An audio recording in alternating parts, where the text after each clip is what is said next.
कुरकुरीत रव्याचे पापड सोप्या पद्धतीने कसे बनवायचे ते पाहूयात। मिक्सरच्या भांड्यामध्ये 2 कप रवा घेतलाय, चिली फ्लेक्स घालून घ्यायची किंवा लाल मिरच्या असतील त्या घालून घ्यायच्या। आता एकसारखं फिरवून याचं छान बारीक पीठ तयार करून घ्यायचं। तयार झालेलं पीठ कढईमध्ये किंवा एका मोठ्या भांड्यामध्ये काढून घ्यायचं। जेवढा रवा आहे त्याच्या दुप्पट यामध्ये पाणी घालून घ्यायचं। 2 कप रव्यासाठी 4 कप पाणी मी घातलेलं आहे। एकसारखं मिक्स करून घेऊयात। आता यामध्ये चवीनुसार मीठ घालूया, 1 चमचा जिरे घालूयात, 1 चमचा पापडखार घालूया, एकसारखं मिक्स करूया। झाकण ठेवून 10 मिनिट बाजूला ठेवून देऊया। 10 मिनिटानंतर एकसारखं बॅटर हलवून घ्यायचं। गॅसवरती कढई ठेवून द्यायची।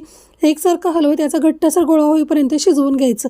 एकदा काही बॅटर चांगलं घट्टसर गोळा होईपर्यंत शिजवून घेतलं की यावरती झाकण ठेवायचं। 10 मिनिट गॅस लहान करून याची चांगली वाफ काढायची। 10 मिनिटानंतर तयार झालेला हा गोळा एका तेल लावलेल्या ताटामध्ये काढून घ्यायचा।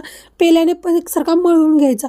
याचे लहान लहान आकाराचे पेढे तयार करून घ्यायचे। तेल लावलेल्या पॉलिथिनच्या मधोमध हा गोळा ठेवायचा। वरून अजून एक पॉलिथिन ठेवायची। ताटाने किंवा मशीनने प्रेस करत अशा पद्धतीने हे पापड तयार करून घ्यायचे। 2 दिवस कडकडीत उन्हामध्ये हे पापड वाळवायचे आणि वर्ष ते 2 वर्ष हवाबंद डब्यामध्ये हे पापड स्टोर करून ठेवायचे। व्हिडिओ आवडला तर लाईक